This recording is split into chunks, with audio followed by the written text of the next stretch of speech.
alamin wassalatu wassalamu ala asrofil anbiya'i wal mursalin sayyidina Muhammadin wa ala alihi wa sahbihi wasallim.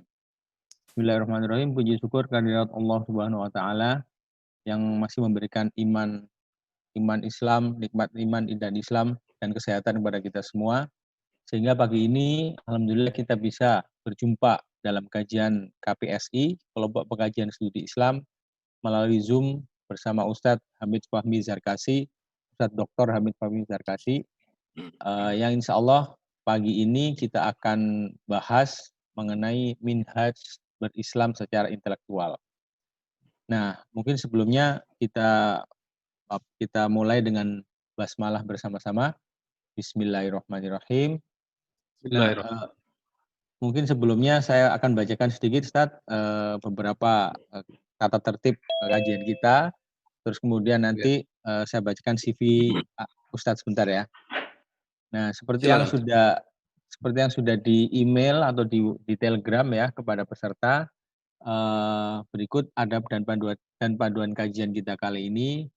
Saya nggak akan bacakan satu-satu. Intinya adalah mohon bisa mencari tempat yang sepi, kemudian di mute juga sih nggak masalah.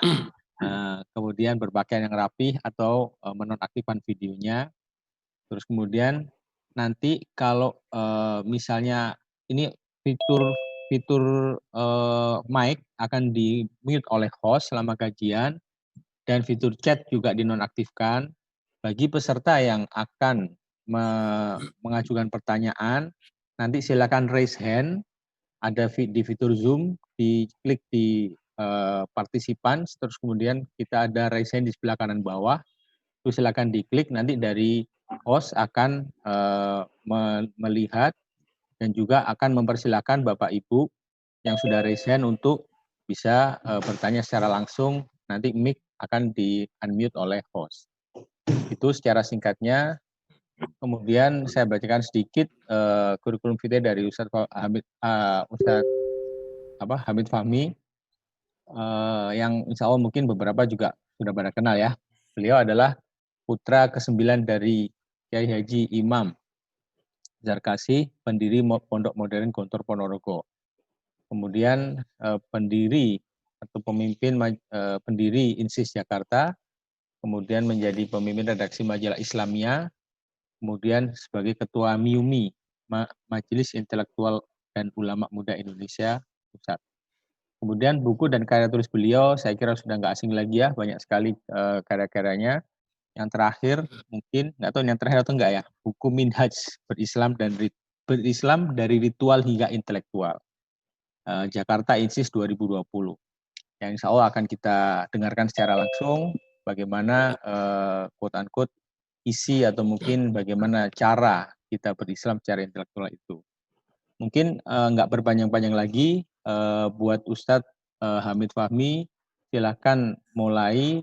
Kemudian dari sisi waktu kira-kira sampai jam 11 Ustadz. Nanti kita lanjutkan dengan tanya jawab. Terima kasih, silakan. Assalamualaikum warahmatullahi wabarakatuh. Waalaikumsalam.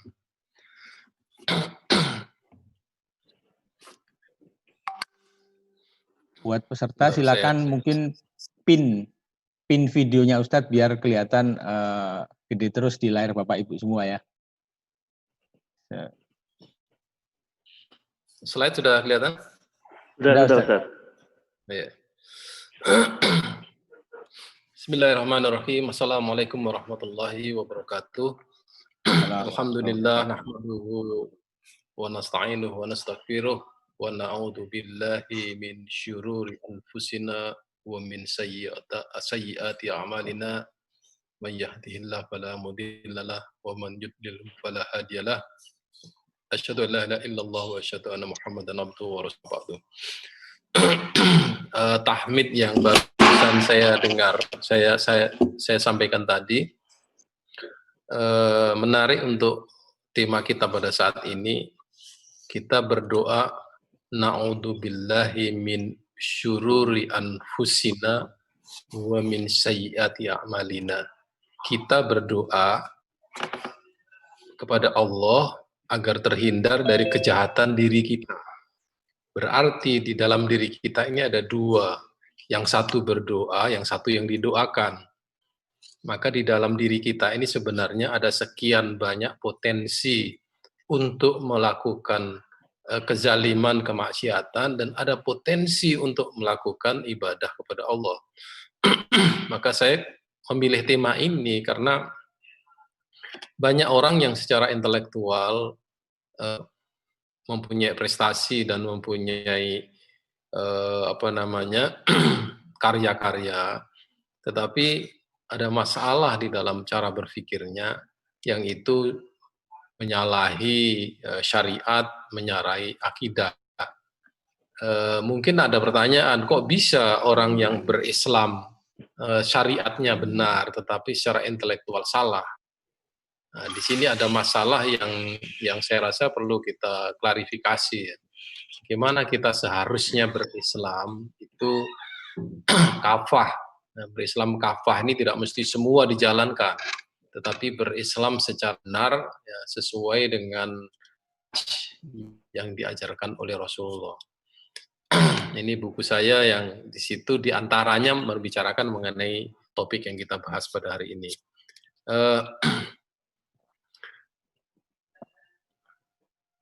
Satu pertanyaan yang perlu kita awali adalah apa arti Islam bagi Anda? Itu juga menjadi pertanyaan bagi para pengkaji ya. Kalau orang mengkaji Islam itu sebagai agama, Islam sebagai syariat saja, dia akan melihat bahwa Islam hanyalah rukun iman, rukun Islam.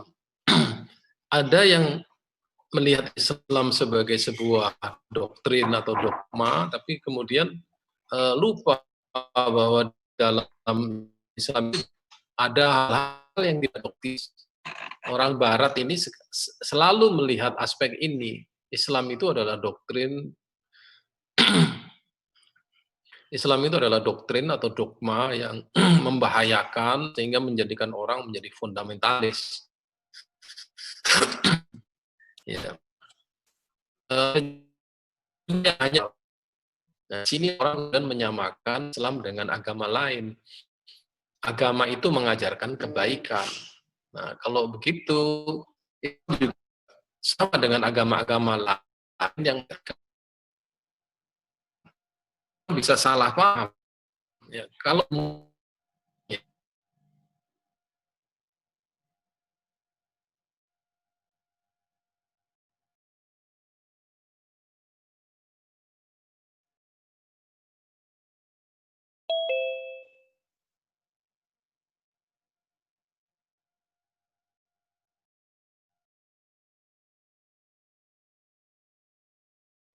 Pak Udin? Iya. Kelihatannya ada gangguan ya? Iya. Misalnya ini ya, keluar ya?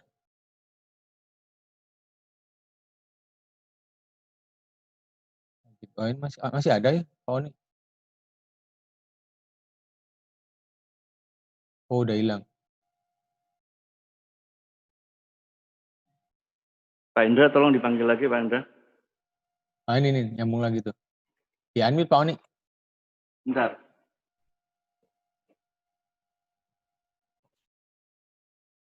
Sudah. Ustaz, mohon di unmute. Ada pop-up muncul. Please unmute. Nah, ada. Sip. Slide-nya belum, Ustaz. Slide-nya belum ya? Ya. Di-share lagi, diulang. Ya, sip. Oke. Baik. Jadi memahami Islam ini memerlukan sebuah kerangka yang benar. Jangan sepotong-sepotong. Meskipun ketika kita menjalankan Islam itu tidak bisa kemudian secara menyeluruh. Nah, itulah kalau kita menyeluruh berarti kita sudah menjadi insan kamil. Nah, di sini kita memahami sebagai sebuah kerangka bangunan. Nah, kemudian yang terakhir ya, di antara pemahaman Islam itu adalah Islam sebagai pandangan hidup. Ini dalam konteks tema kita pada saat ini, yaitu berislam secara intelektual, berarti Islam kita ini Islam untuk melihat sesuatu. Ya. Nah, sekarang apa itu arti pandangan hidup atau worldview? Secara umum saja, ya, dalam definisi orang Barat, ya, ini kata worldview ini sebenarnya kata yang tidak bisa diterjemahkan dalam bahasa Arab, tetapi di dalam Islam ada istilah itu yang berbeda maknanya. Cuman makna yang definisinya sebenarnya tidak berbeda antara Islam dengan yang sekuler. Jadi ini istilah umum yang bisa digunakan, kita pinjam maknanya, tapi kemudian kita alihkan pengertian dan konsepnya. Jadi percayaan, perasaan, dan apa yang ada dalam pikiran. Berarti ya, yang namanya pandangan hidup itu adalah pikiran, keyakinan atau perasaan, dan kemudian perbuatan yang merupakan hasil dari keyakinan dan pikirannya itu. Nah, jadi kalau kita lihat, ya, worldview dalam pengertian umum adalah pikiran, kepercayaan, atau keimanan dan perbuatan. Islam itu sejatinya tidak jauh dari pengertian itu. Islam itu adalah ilmu. Ya, syariah itu adalah ilmu. Iman itu adalah kepercayaan, keyakinan. Di dalam keimanan itu ada keyakinan terhadap Allah, keimanan kepada Allah dan Rasul-Nya. Kemudian perbuatan dalam Islam itu disebut ihsan, atau di dalam pengertian yang lain strukturnya adalah ilmu, iman, amal, atau yang lain lagi syariah, akidah, akhlak. Kalau dikaitkan dengan ilmu, dia akan menjadi fikih, usuluddin, dan tasawuf. Ini tiga hal inilah sebenarnya yang menjadi trilogi pemahaman struktur ajaran Islam yang kafah. Nanti di antara iman dengan ihsan ada takwa dan sebagainya, itu adalah sesuatu yang bisa ditambahkan. Tetapi intinya adalah ilmu, iman, amal, Islam, iman, ihsan. Maka kalau distrukturkan lagi seperti begini. Ya. Jadi kalau orang itu berpikir, merasa, berkesadaran dengan kesadaran yang diajarkan oleh syariah, ya, kemudian dia mempunyai keyakinan terhadap Allah, terhadap takdir, terhadap hari akhir, kepada yang gaib dan sebagainya, itu kan tidak ada implikasinya, dia ada di dalam hati. Tetapi kemudian iman itu harus dijabarkan dalam bentuk amal. Amal pada tingkat yang paling tinggi itu adalah akhlak ataupun ihsan. Nah, ini semuanya adalah sebuah cara pandang, cara berperilaku di dalam Islam. Ini perlu kita pahami lebih dahulu ini. Ya. Nah, kalau kita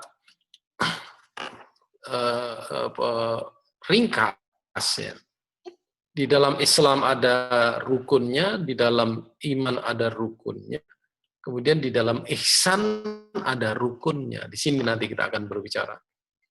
Bagaimana kita berislam dengan rukun ihsan, atau berihsan dengan rukun yang sangat komprehensif. Berpikir, berkata, berbuat, merasa, melihat dalam perspektif Islam, atau berbasis kepada syar'i yang di Islam. Syariat itu sebenarnya adalah berislam dengan jiwa dan raga kita. Kita sholat, kita puasa, zakat, kita haji. Itu hanya raga artinya. Ya. Sedangkan jiwa di mana kita yang beribadah itu, ya, adalah tempat di mana kita berpikir. Nah, kalau kita melakukan syariat, maka jiwa kita akan bersih. Nah, kalau jiwa kita bersih, maka berpikir kita.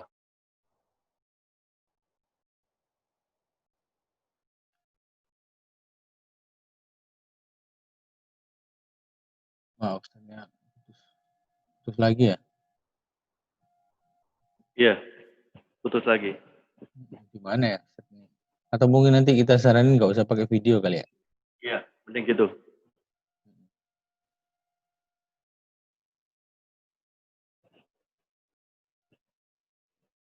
Ini udah masuk lagi Pak Oni.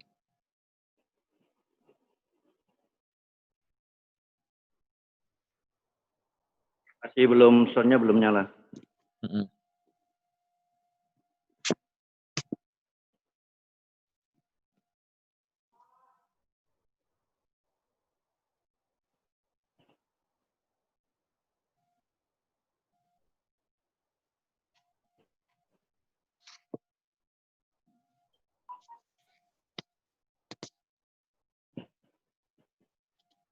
Ya, oke.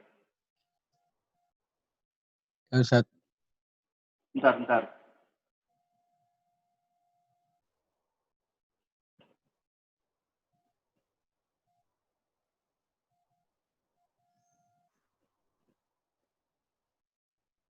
Tolong di unmute, Ustaz.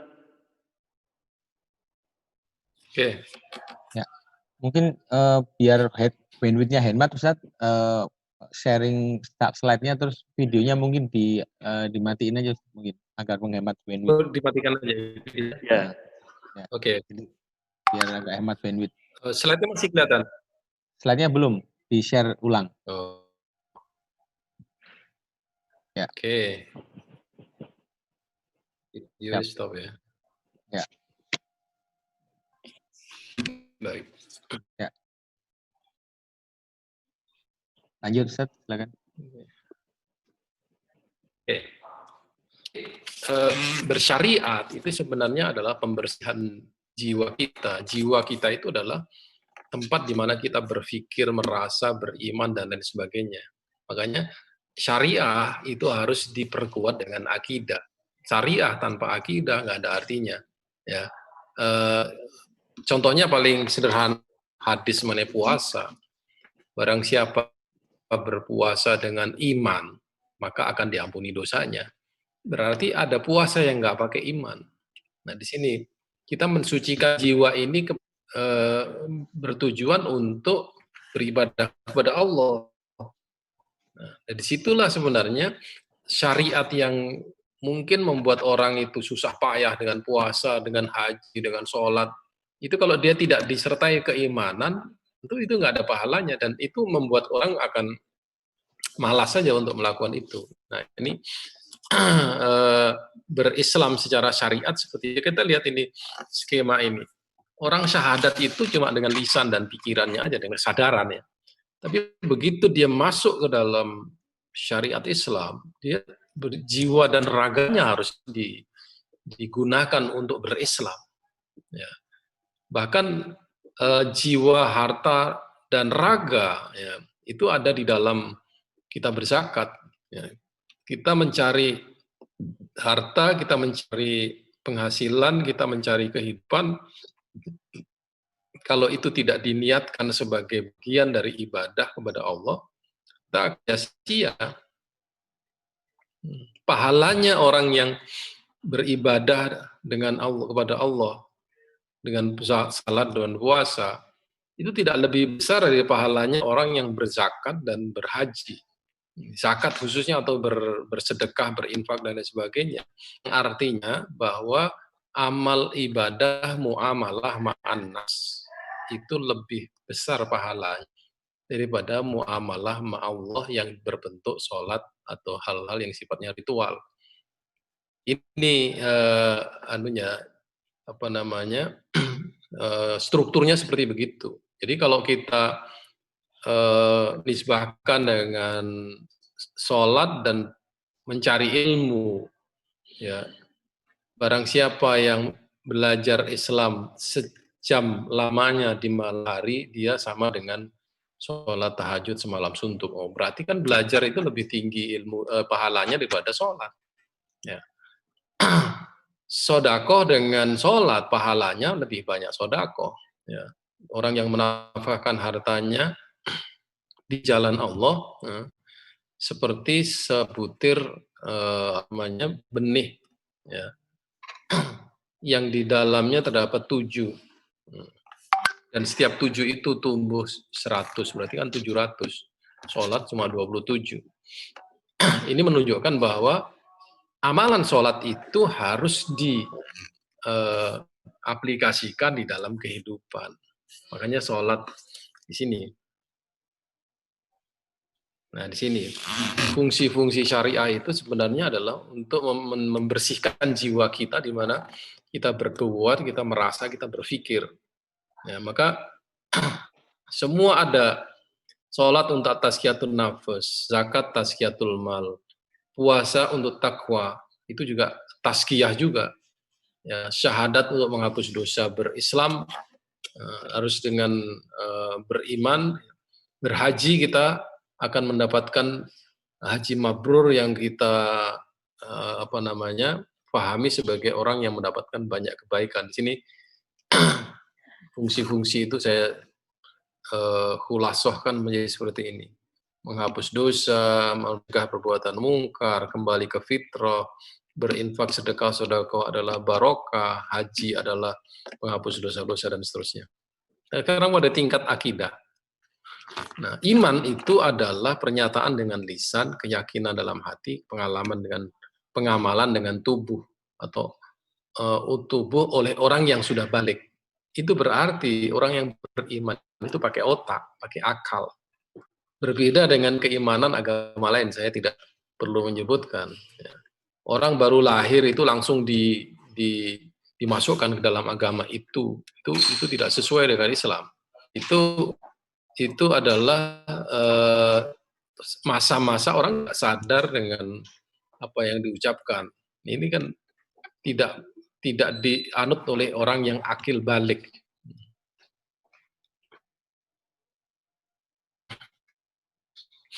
Nah, ada orang yang mempunyai keyakinan, apa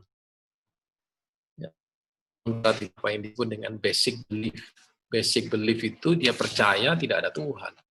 Dia percaya bahwa sekularisme adalah sebuah keniscayaan. Hedonisme adalah sebuah jalan hidup. Liberalisme adalah cara berpikir. Nah, ini dasarnya apa? Dasarnya adalah basic belief, keyakinan juga. Ya. Siapa yang bisa memastikan bahwa hedonisme adalah memberikan kebahagiaan? Ternyata juga tidak bisa dipastikan. Ya. Tapi bagi orang yang beriman, kebahagiaan yang dipahamkan di sini adalah menyeluruh, komprehensif. Bukan hanya bahagia dalam pengertian sehari ini I'm very happy, kemudian tomorrow I'm very sad. Bagi orang Muslim, kehidupan ini sebuah proses menuju sebuah kebahagiaan, dan dia bahagia dengan proses itu. Ya, orang yang tenang hatinya, ya, orang yang tidak ada masalah dalam pikirannya, orang yang bertawakal, dalam bahasa Jawa mungkin dibilang semeleh, ya, itu adalah orang yang bahagia, bukan orang yang percaya kepada sesuatu itu ternyata begitu dia jalankan justru banyak orang yang bunuh diri. Nah, beriman atau berkeyakinan yang seperti ini juga ada konsekuensi pikirannya. Secara intelektual juga begitu. Orang meneliti, orang menjadi saintis. Tapi kalau basic belief-nya adalah mengesampingkan Tuhan di dalam kehidupan itu, maka ilmu yang diperoleh, perbuatan yang dilakukan tidak ada hubungannya dengan Tuhan.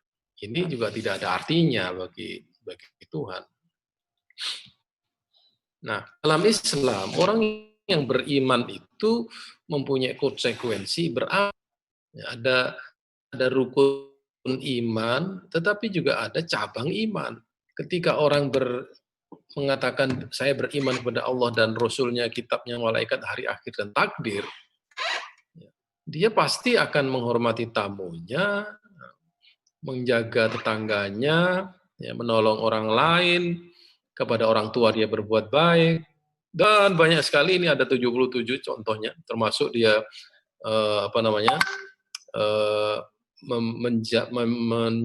menjalin keluarga yang sakinah mawaddah warahmah, itu ada di dalam 7, dan itu merupakan tandanya orang yang beriman. Berarti kan kehidupan ini diatur oleh keimanan diatur oleh pengetahuan. Pengetahuannya apa di dalam Islam tadi? Jadi jiwa kita sudah bersih dengan syahadat, sholat, puasa, zakat, dan haji. Ketika kita ini beriman kepada Allah, ketika kita melaksanakan iman di dalam kehidupan, maka orang yang beriman itu sebenarnya pada tingkatan yang tertentu sudah pasti dia bertakwa. Ya, makanya definisi iman itu mirip dengan ketakwaan. Orang bertakwa adalah yang beriman. Ulaika humul muttaqun alladzina yu'minuna billahi wal yaumil akhir dan seterusnya. Itu saya saripatikan di situ, beriman dan bertakwa itu punya titik temu. Ya. Bertakwa adalah beriman adalah bertakwa, beriman adalah bertaubat, beriman tidak bermaksiat, bertakwa juga tidak bermaksiat. Bertakwa dan beriman adalah ikhlas. Orang yang beriman dan bertakwa adalah orang yang taat. Ini dari beberapa hadis yang saya lihat.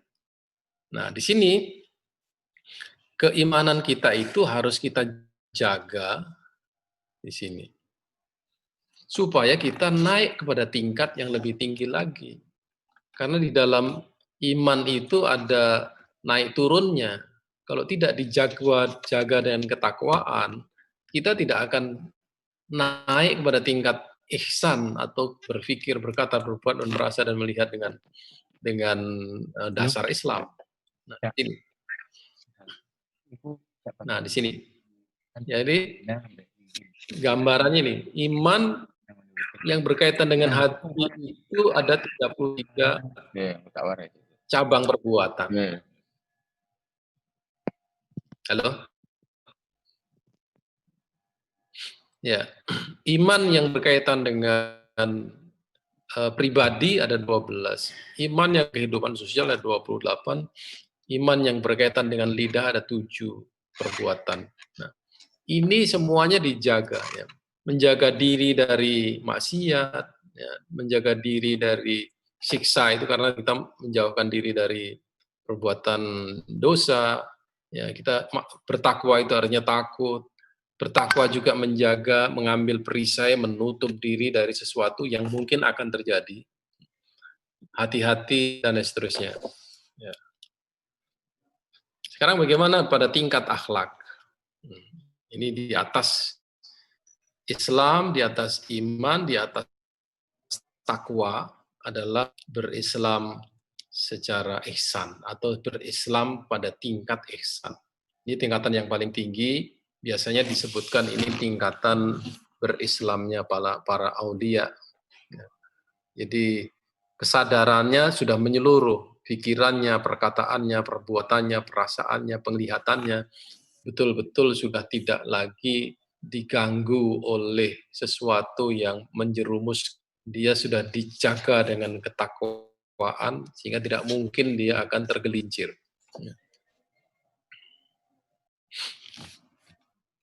Rukunnya banyak sekali di sini. Jadi berislam dengan tingkat kesadaran seperti begini ini ya mirip dengan apa yang ada di dalam cabang iman. Ya. Orang yang berbuat ihsan itu adalah orang yang jika melakukan sesuatu dia tidak diketahui orang lain. Ya. Makanya kata ihsan itu lebih banyak digunakan kepada sesuatu yang sifatnya tidak nampak. Seperti misalnya wabil walidaini ihsanan. Orang berbuat kezaliman kepada orang tua itu nggak ada orang tahu. Makanya di situ ihsan itu. Ihsan juga diantaranya adalah memberikan sesuatu kepada orang lain yang dengan tangan kanan dan tangan kirinya tidak mengetahuinya, seakan-akan begitu. Ya. Baik kepada teman, baik kepada tetangga, baik kepada saudara yang dekat, baik kepada orang tua. Nah di sini, baik kepada orang miskin, meringankan beban orang lain, memenuhi hajat orang lain, ya. Membalas kebaikan, mengunjungi orang sakit, beramar ma'ruf, memaafkan, menahan marah, dan ini hal yang sebenarnya sudah bentuknya perilaku yang orang tidak melihat. Ya. Makanya ketika seorang sahabat dijamin masuk surga oleh Rasulullah, ya, itu diselidiki oleh sahabat yang lain. Apa sebenarnya yang menjadi amalan orang itu? Dia tidak dalam ceritanya itu orang itu ditinggal di rumah orang yang dijamin masuk surga tadi, kemudian dilihat perilakunya, apakah dia sholat tahajud, ternyata tidak. Apakah di esok hari dia puasa Daud, ya ternyata tidak. Apakah dia puasa Senin Kamis, juga tidak. Di pagi hari dia sholat duha atau tidak, ternyata tidak. Tapi dia sholat. Nah ditanya, apakah yang menjadi rahasia Anda dijamin masuk surga oleh Rasulullah? Orang ini menjawab, saya sebelum tidur tidak pernah memikirkan keburukan orang lain dan saya selalu memaafkan. Itu satu. Yang kedua, saya tidak pernah mengatakan atau melakukan sesuatu yang menyakiti orang lain. Simple sebenarnya. Tapi untuk tidak melakukan atau untuk melakukan hal yang seperti itu bukan sesuatu yang mudah. Baik kepada setiap orang, ya, baik kepada orang yang jahat pada diri kita, ya. Bagaimana kita memaafkan orang lain yang berbuat salah, hal-hal yang sifatnya kejiwaan, tapi juga sesuatu yang berat bagi seseorang yang belum pada tingkat ini. Gitu ya. Sekarang pada tingkat intelektual, kita lagi-lagi melihat ini. Ya. Pada tingkat intelektual kita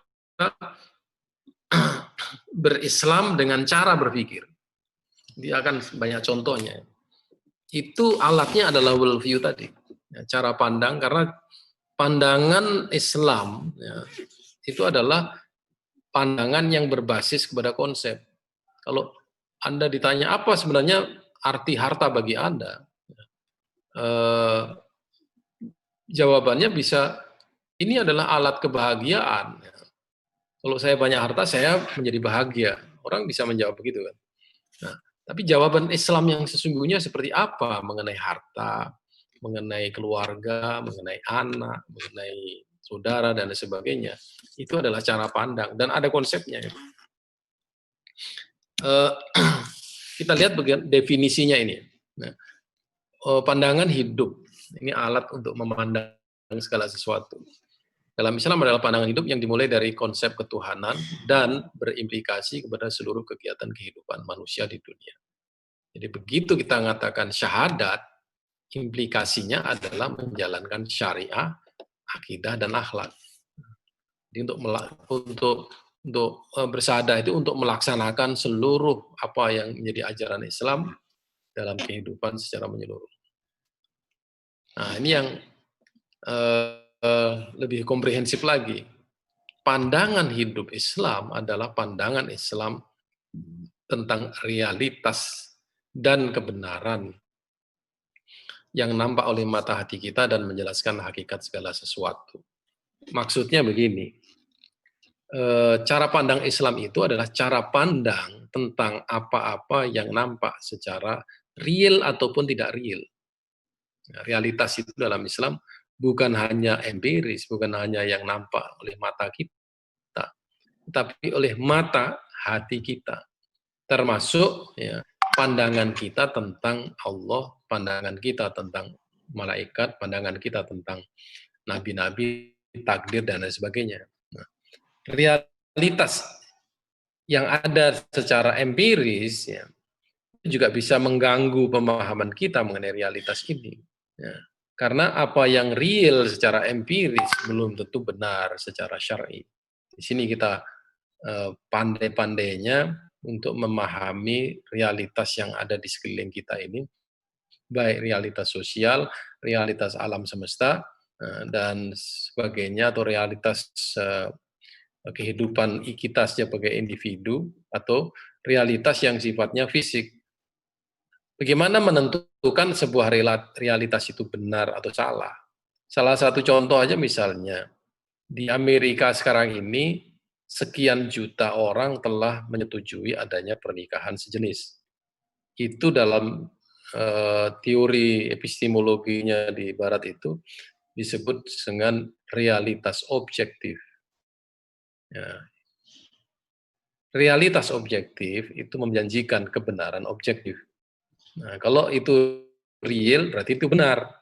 Kalau sekian juta itu menikah secara jenis, berarti itu adalah kebenaran sosial. Ini yang tidak bisa diterima oleh Islam. Tidak semua yang real secara sosial atau secara natural itu bisa dikatakan benar. Nah, cara melihatnya dengan apa? Dengan mata hati kita, ya, dan dengan syariah yang telah kita pelajari. Nah, semuanya itu menjelaskan mengenai hakikat segala sesuatu atau wujud segala sesuatu. Nah, dalam Islam, ya, orang yang memahami alam semesta, manusia, harta dan lain sebagainya, berangkat dari keyakinan kepada Tuhan. Ya, Tuhan yang seperti apa yang harus kita yakini, yang memberi wahyu, bukan wahyu yang dibuat-buat oleh masyarakat.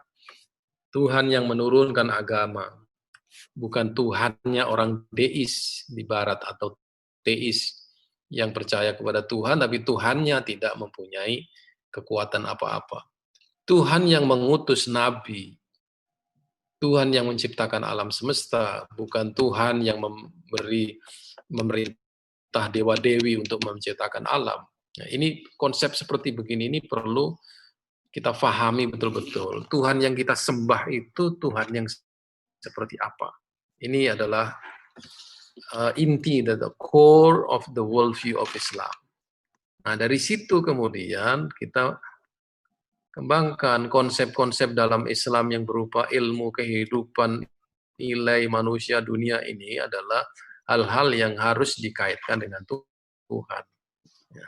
Jadi kalau Anda mau hidup secara Islam, Anda harus hidup sesuai dengan pemahaman Anda terhadap Tuhan. Kalau pemahaman Anda terhadap Tuhan salah, hidup Anda salah. Sama juga mengenai baik dan buruk, konsep nilai di dalam Islam.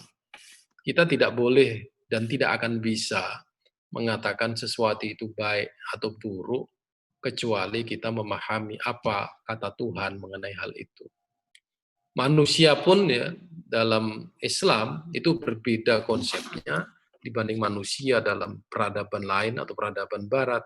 Psikologi barat pun sudah sangat berbeda dengan makna manusia dalam konsep Islam. Di sini manusia, insan, nas, ya, bashar dan lain sebagainya harus dikaitkan dengan konsep Tuhan. Ini adalah konsep network atau jaringan konsep yang ada dalam pikiran seorang muslim yang seharusnya. Dari situlah baru kemudian orang akan bisa menciptakan misalnya ekonomi berbasis teologi atau politik berbasis keimanan, hukum berbasis keimanan, pendidikan berbasis kepada konsep Tuhan dan seterusnya. Beda kan dengan orang yang tidak percaya kepada Tuhan. Dia tidak ada konsep Tuhan, Tuhan dianggap tidak ada dan alam ini ada dengan sendirinya. Yang terpenting bagi dia adalah kemanusiaan atau humanisme. Nah, segala sesuatu diarahkan untuk itu. Jadi ilmu untuk manusia, ya, harta untuk manusia, kemudian dunia, kehidupan dunia untuk manusia, teknologi, ekonomi, ilmu, dan lain sebagainya diperuntukkan manusia. Disitulah sebenarnya bedanya agama dengan humanisme, dan sekarang ini orang Barat lebih memilih humanisme daripada agama. Karena di situ sama-sama menghasilkan juga. Nah, saya ingin berbuat baik melalui humanisme. Karena melalui agama saya selalu bertengkar, saya selalu berselisih. Itu kata orang-orang Barat yang meninggalkan agama, pindah kepada humanisme ini. Nah, sekarang orang Muslim yang sudah memiliki cara pandang dengan jaringan konsep ataupun pemahaman-pemahaman terhadap Tuhan, ilmu kehidupan manusia, moralitas, nilai, dan alam semesta itu, ya, ketika dia melihat kehidupan, materi, ilmu, manusia, alam raya ini, ya, dia melihat dengan apa yang sudah diketahui mengenai Tuhan, ilmu, kehidupan manusia, dan sebagainya. Jadi, kalau kita percaya kepada Tuhan, materi adalah rezeki. Ya. Kalau kita percaya kepada Tuhan, mencari ilmu adalah ibadah. Kalau kita percaya kepada Tuhan, melihat manusia baik laki atau perempuan, anak-anak, semuanya dikaitkan dengan Tuhan. Ya. Orang yang berkeluarga, ini contoh kasus saja misalnya.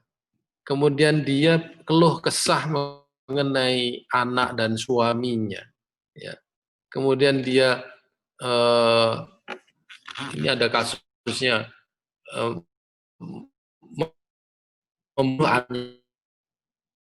membunuh istrinya, dihilangkan konsep mengenai Tuhan, kehidupan, dan moralitas. Ya. Cara berislamnya salah dia. Ya, itu salah satu cara bagaimana seorang Muslim harus memandang segala sesuatu. Nah, cara kita memandang itu bukan melulu dengan intelektual, bukan melulu dengan rasio. Dalam Islam itu ada qalbun la yafqahuna biha, ada qalbun, ya, hati yang digunakan untuk memahami. Ya. Ada yang namanya jiwa nafsul mutmainnah, ya. Jiwa yang tenang, yang berpikir. Al-nafsul mutmainnah an-natiqah. Ada akal berbeda lagi. Akal itu adalah alat untuk mengikat. Mengikat apa? Mengikat realitas yang kita lihat dengan Tuhan. Ya, akal kita inilah yang menghubungkan pemahaman kita dengan keimanan kita. Nah, ini bedanya. Bagaimana seorang Muslim memandang? Ya, dia memandang tidak hanya dengan mata telanjang, nah, dia memandang dengan mata dan hatinya. Ya, maka kata basoro yubsiru, ya, afala tubsirun, ya, agoddu lil basor, itu adalah istilah yang tidak melulu pandangan dalam pengertian pandangan mata telanjang. Ya. Artinya bahwa penglihatan kita ini disertai dengan penjiwaan. Nah, kalau nadoro dalam pengertian bahasa Arab, nadoro yanduru itu melihat dengan mata aja gitu. Oke. Nah, sekarang banyak ujian atau banyak problem yang kita hadapi di masyarakat ini ketika orang kok bisa dia berislam secara syariah, tapi secara intelektual ada masalah di situ. Ini satu pertanyaan yang saya hadapi dalam seminar-seminar. Bagaimana hukumnya jika ada orang yang sholat 5 waktu, sempurna puasanya Ramadan, sempurna juga hajinya dan umrohnya. Tapi dia mengatakan semua agama itu sama benarnya. Nah, atau mengatakan bahwa menjadi homo atau lesbi itu fitrah. Atau mengatakan kodifikasi Al-Quran itu adalah rekayasa orang Quraisy yang dipimpin oleh Utsman bin Affan. Ini jadi di mana sih letak salahnya? Ya kesalahannya ada di missing connection antara syariah dengan akhlak, dan di sini akhlaknya adalah berpikir. Bagaimana?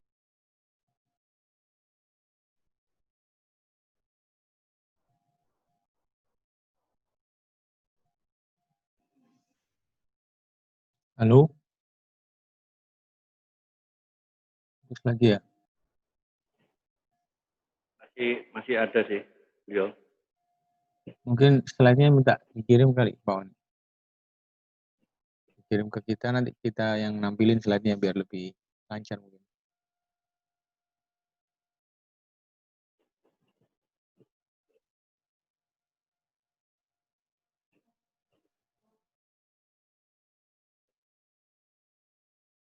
Ustaz, oke. Ya. Slide-nya dia lagi ya? Iya, apakah bisa slide-nya dikirimkan ke kami aja biar kami yang buka, Ustaz? Biar bandwidth-nya Ustaz lebih kecil lagi gitu. Oh gitu ya? Oh, tapi ya. ini tanggung nih. Tanggung lagi ya? kok. Oke, ya. Ya, lagi seru-serunya. Silakan, Ustaz.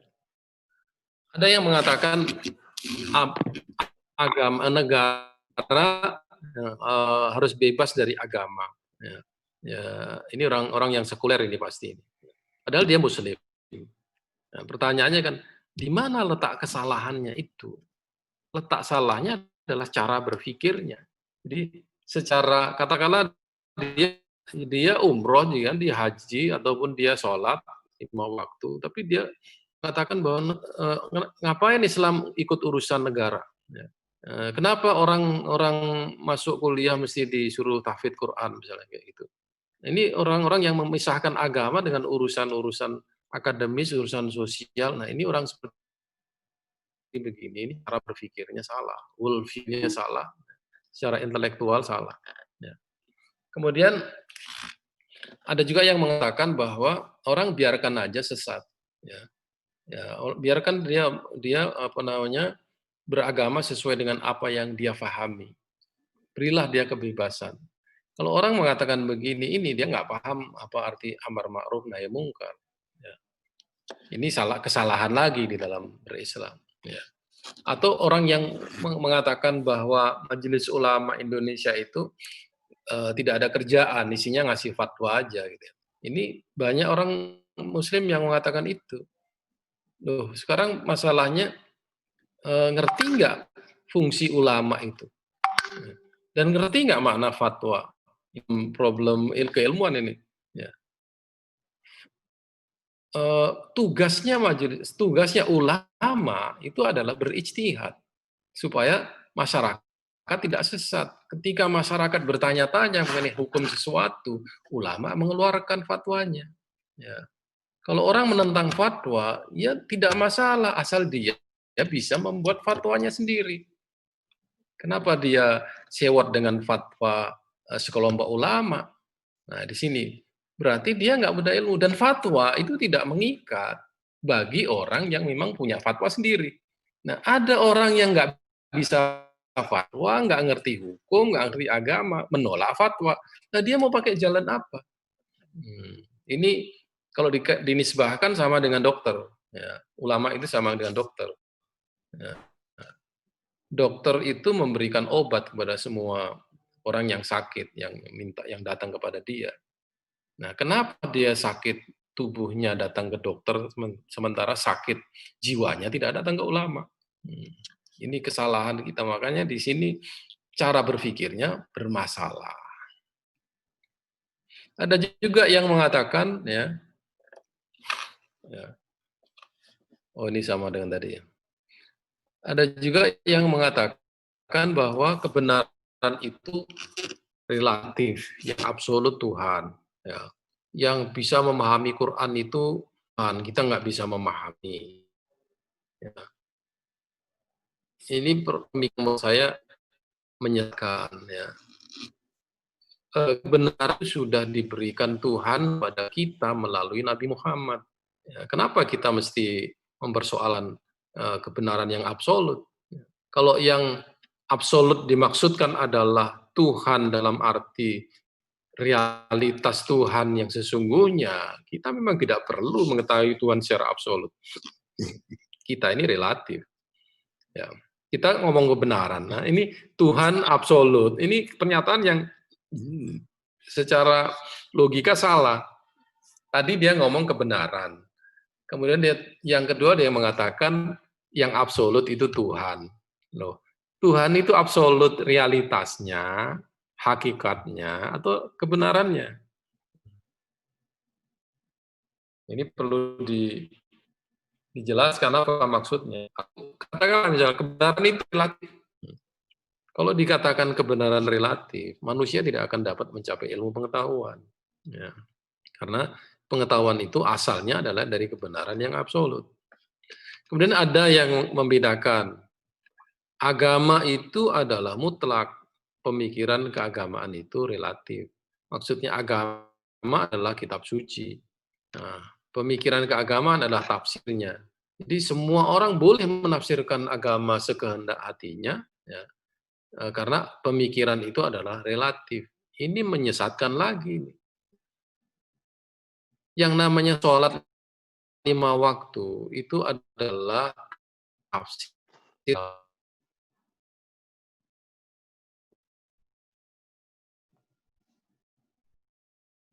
Quran.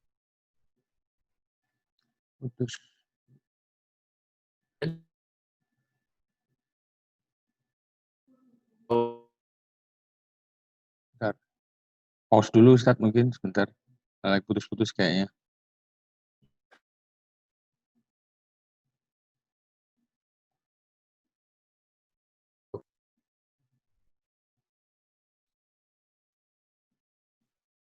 Halo? Halo? Ya, halo ya. Halo. Yang tiga adalah nafi utama. Putus lagi.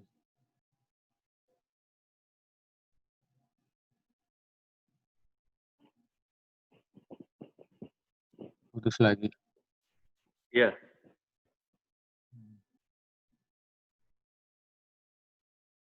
Beliau udah join lagi, cuman masih audionya masih off. Ya.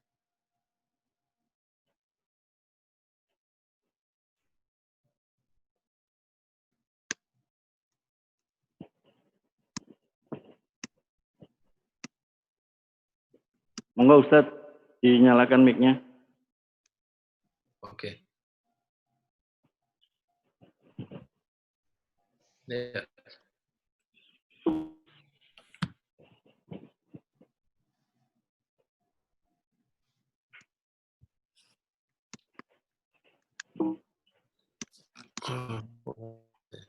Oke. Nah, bicara ya misalnya benar mati.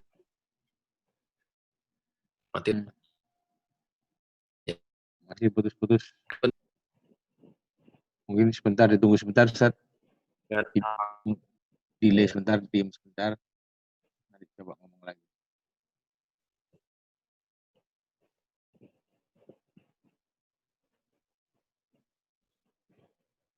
Tes.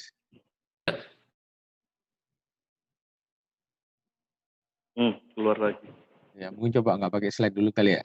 Iya. Lagi di mana beliau?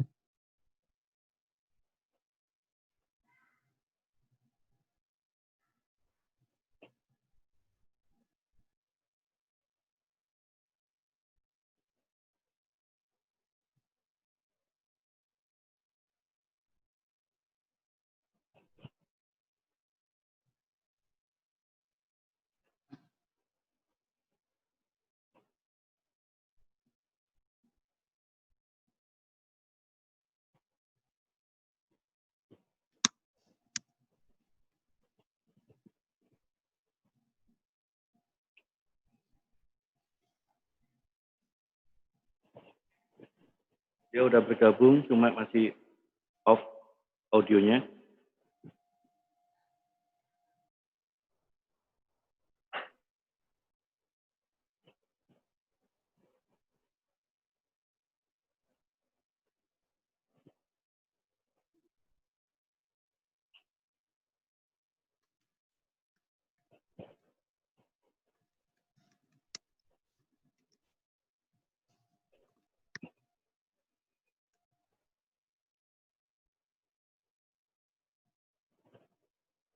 Ustadz, tolong mic-nya dibuka. Ya. Oke. Nggak usah pakai slide aja Ustadz.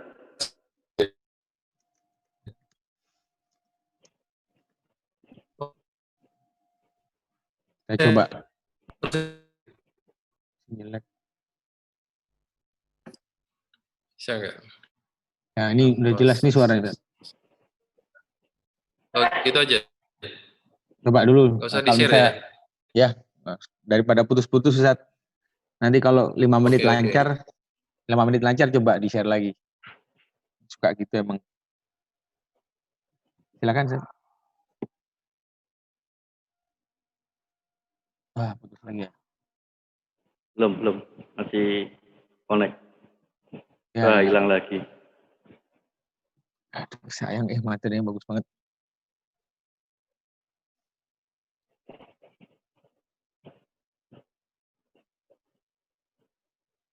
Wih, udah kayak podcast beneran nih Pak Oni. Luar biasa.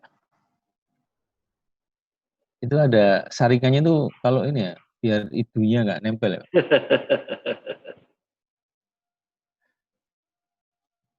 Ganti sampean aja lah udah Pak. Jenggotnya udah pas. Saya matikan aja videonya kalau itu.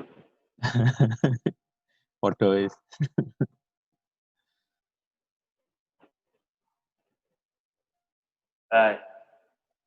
Tolong dinyalakan lagi mic-nya Ustaz.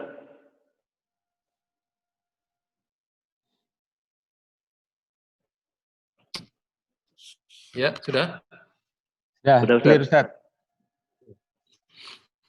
Ya, kebenaran dalam Islam sekarang. Kebenaran dalam Islam itu ada dua.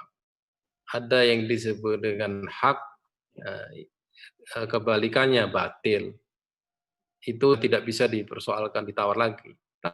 Tapi ada yang disebut dengan khoto, kebalikannya shawab, kebalikannya khoto. Nah, orang yang terperangkap di dalam hak dan batil itu dia sesat namanya. Tapi orang yang terperangkap dalam khoto wa shawab, dia tidak sesat, dia boleh. Ya. Masalah furu'iyah, ijtihadiyah yang diijtihadi oleh para ulama fikih, ya, itu bukan hak dan batil, itu adalah masalah ijtihadiyah, hukumnya khoto' wa shawab. Nah, di sini kalau dikatakan bahwa pemikiran keagamaan dianggap sebagai khoto' wa shawab, jangan kemudian dikaitkan dengan semua yang sifatnya fikih. Kadang-kadang orang salah bahwa fikih itu hukumnya khoto' wa shawab. Enggak. Dalam fikih juga ada hak dan batilnya. Al halal wal haram itu jelas. Ya. Makanya kemudian semua dia tidak itu ya, dinafikan. Arti yang sifat muhkamat ya, diharamkan bagi kamu dan bagian melesat nama.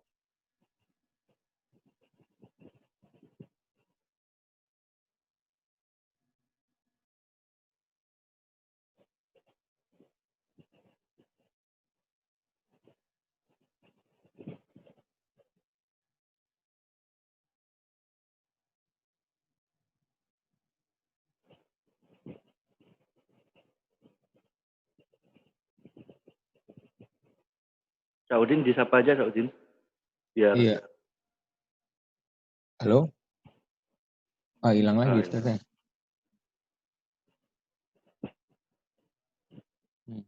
Ustaz di Ponorogo ya ternyata ya? Kurang tahu.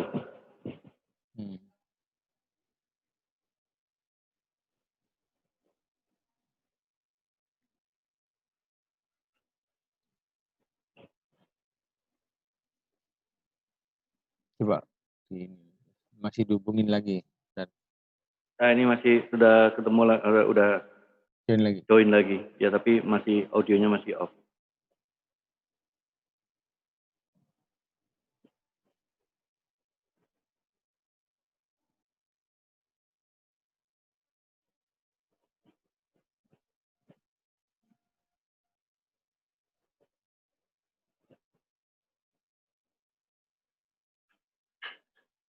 Nah, sudah.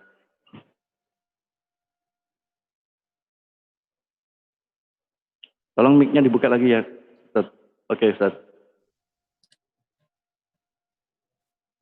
Ya. Apa dulu? Betul Ustaz. Iya, ya. Bentar ini saya hide dulu nih.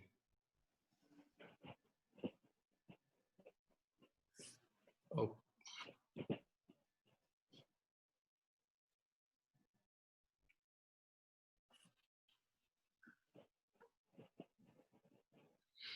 Jadi kebenaran itu ada dua, ya, khoto' wa shawab, hak dan batil. Nah, orang kemudian merubah-rubah antara hak dan batil, khoto' wa shawab. Ada lagi yang misleading lagi nih. Ya. Kita memahami Islam sebagai agama yang memang kita yakini itu mutlak benar. Ya.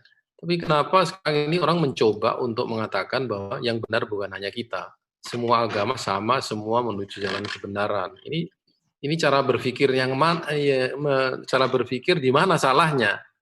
Ya. Ini saya rasa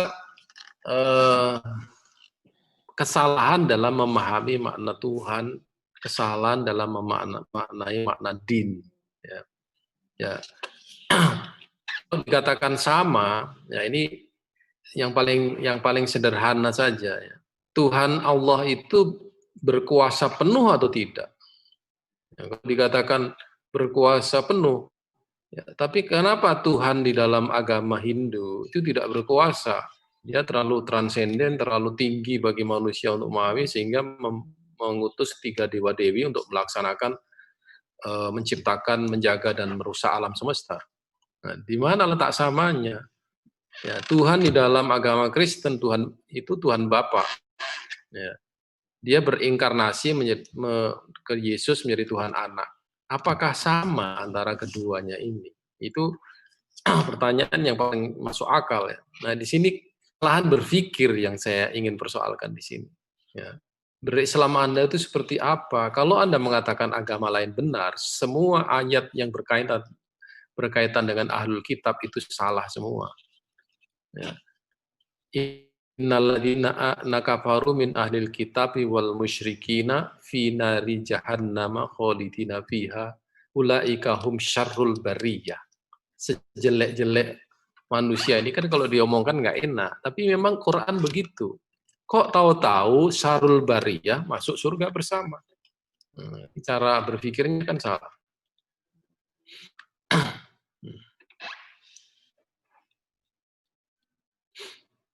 Nah, selain itu juga salah ketika orang memahami makna iman. Ya.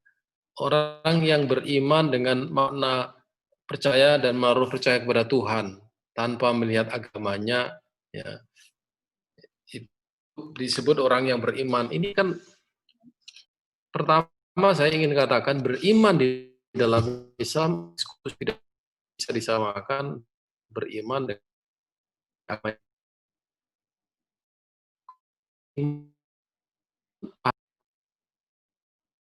Iman ya masih dengar ya?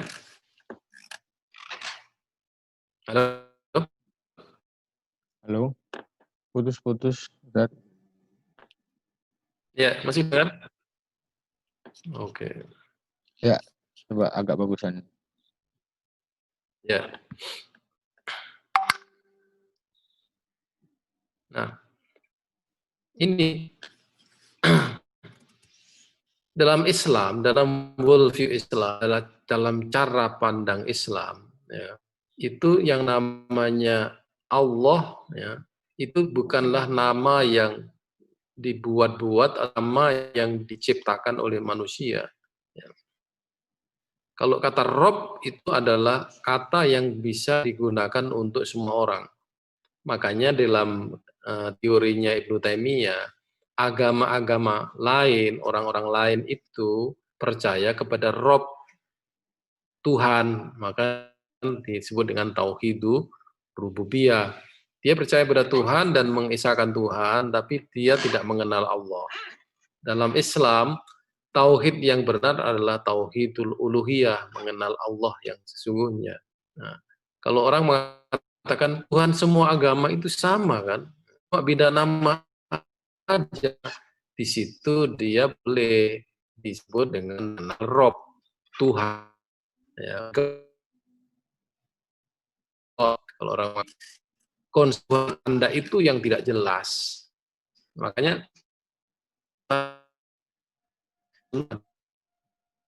dalam Islam ini cara berpikir. Ini berislam yang benar adalah berislam dengan mengenal Tuhannya. Masalah LGBT. Ya. Ini yang membuat kita terprovokasi juga orang Islam ini. Ya. Ada orang Islam yang membedakan antara yang disebut dengan perilaku seksual dan orientasi seksual. Ini sebenarnya tidak ada dalam Islam. Ya. Ya. Jadi dia mengatakan menjadi heteroseks, homoseks, gay, lesbi, biseksual itu adalah kodrati dan menjadi sunatullah. Ya. Ini dia pertama saya lihat tidak memahami fikih. Yang kedua dia tidak memahami konsep manusia. Ini worldview Islamnya salah. Ya. Bahwa perilaku seks dan orientasi seks ini ya tidak ada hukum perbedaannya di dalam hukum fikih. Ya. Katanya perilaku itu adalah perbuatan seksual antara suami dan istri. Orientasi seksual perbuatan antara laki perempuan, perempuan dengan perempuan, laki-laki dengan laki-laki. Ini fikih yang mana ini digunakan? Tapi kemudian yang tidak enak kan kemudian menyebutkan bahwa ini dalam bahasa fikih disebut sunatullah. Tidak ada dalam fikih yang seperti itu. Kemudian sementara perilaku seksual bersifat konstruksi manusia. Hubungan sejenis atau homo sungguh menjamin kepada pencapaian tujuan dan agama. Kita bisa bayangkan ini ya. Ini adalah kebenaran, keyakinannya berdasarkan ini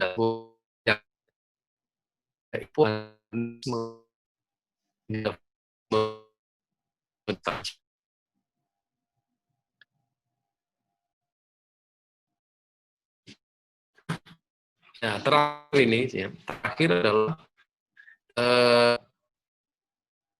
bagaimana kita berislam Terus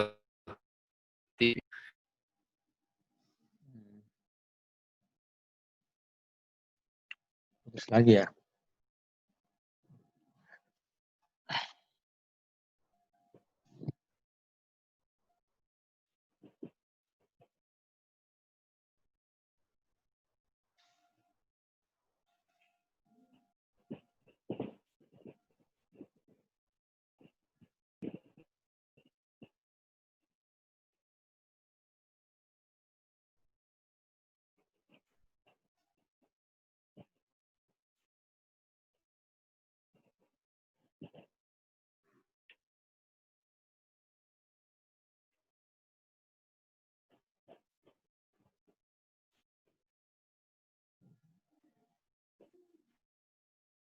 Ya udah masuk.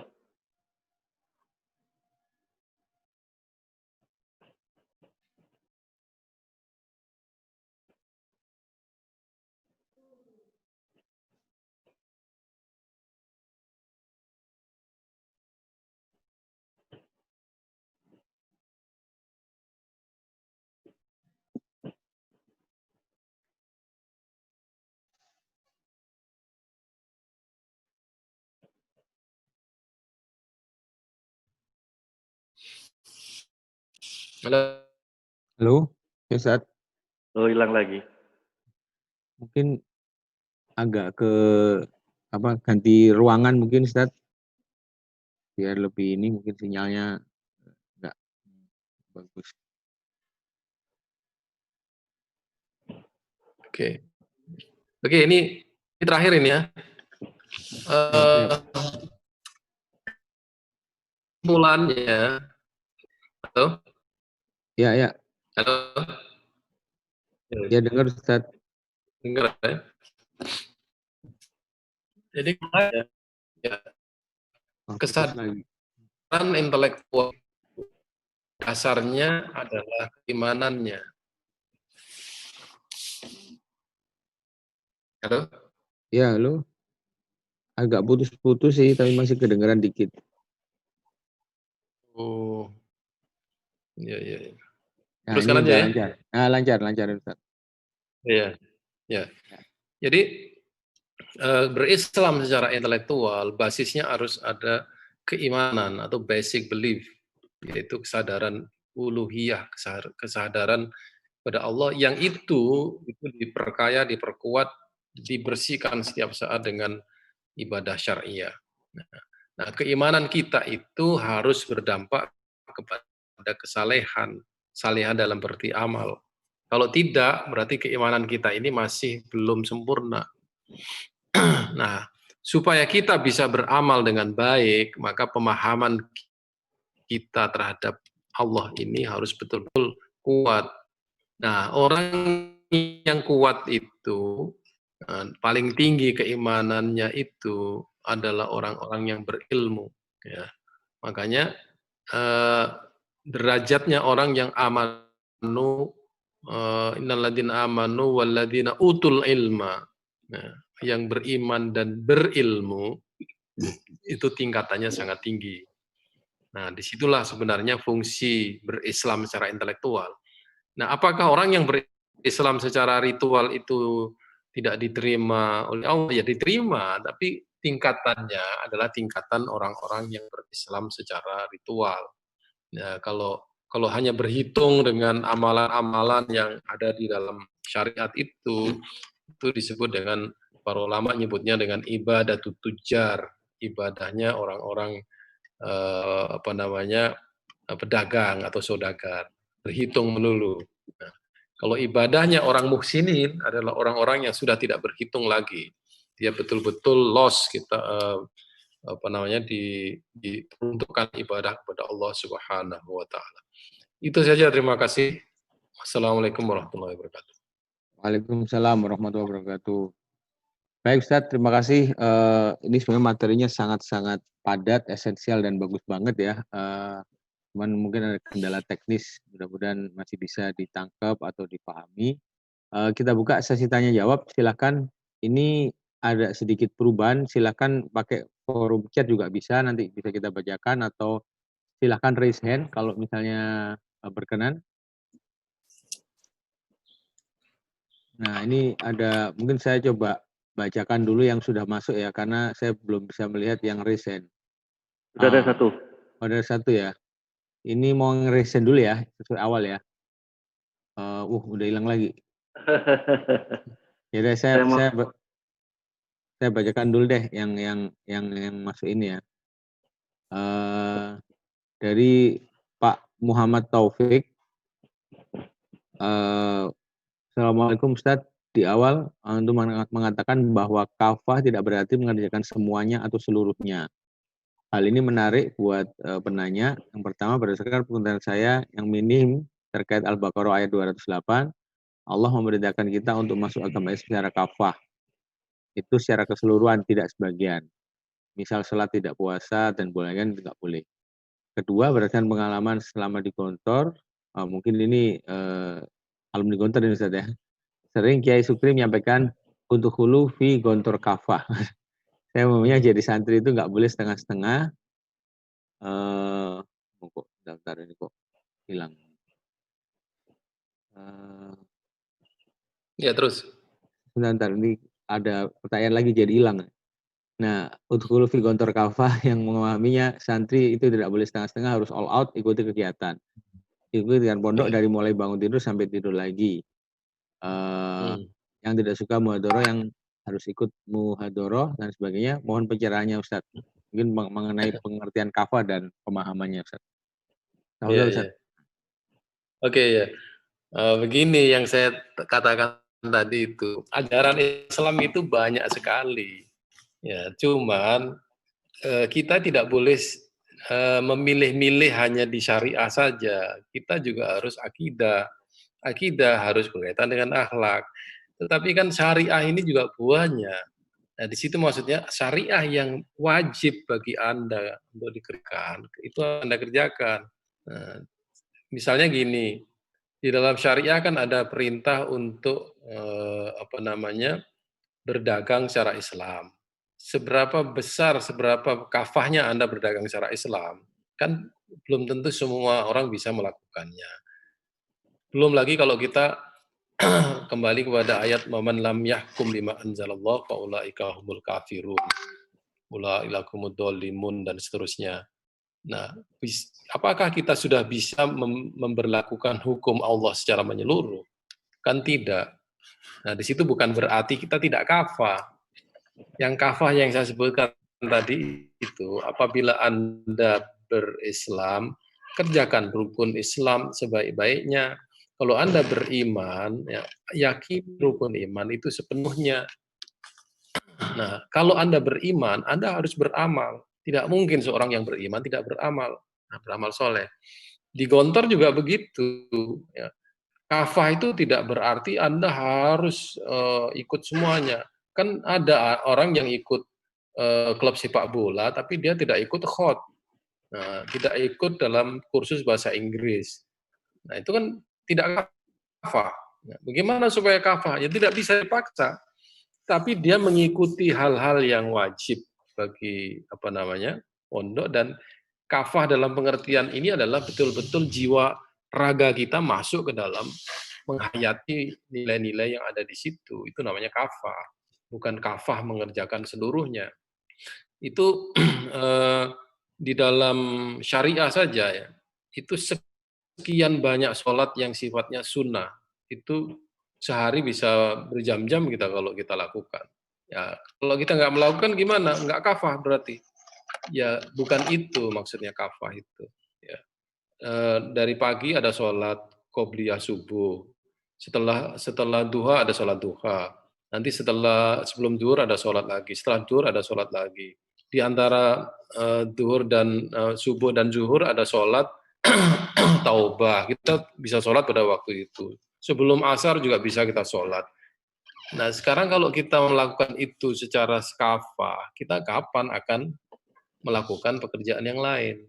Nah, di situ itu pilihan. Ya. Saya lebih baik, ada orang yang lebih baik bertekun berzikir di masjid berjam-jam tanpa bekerja. Nah, ada orang yang saya lebih baik beramal soleh, ya, menyantuni orang di desa-desa ataupun turun ke masyarakat. Nah, kafahnya bagaimana menghitungnya itu? Nah, kan bingung kan? Bukan itu maksudnya. Kafah itu artinya komprehensif. Ya, berislam, beriman, berilmu, beramal, beriman, berilmu, beriman, beramal. Itu maksudnya kafah. Itu aja, silakan seterusnya. Saya lanjutkan ke pertanyaan yang berikutnya ya. Tapi sebelum itu ada komen dari salah satu jamaah, Bapak Yusuf. Beliau orang Nias sampai usia 12 tahun ikut animisme dan tertarik sekali dengan materinya. Apakah boleh slide-nya nanti di-share, Ustaz? Itu bukan pertanyaan tapi request ya, Ustaz, kita bicarakan. Terus kemudian ada pertanyaan lain juga dari Ibu Yayan nih, tetangga kita. Bagaimana cara mengenalkan konsep worldview kepada orang-orang yang sudah baik ritualnya, Ustaz. Itu aja mungkin. Jadi bagaimana cara mengenalkan konsep worldview ini kepada orang yang sudah baik amalan ritualnya? Ya. Itu, Ustaz. Sebenarnya gini, yang terakhir ini kan. Ada lagi, satu lagi. Worldview itu adalah, ya? Ya, nggak apa-apa, silakan dulu, Ustaz.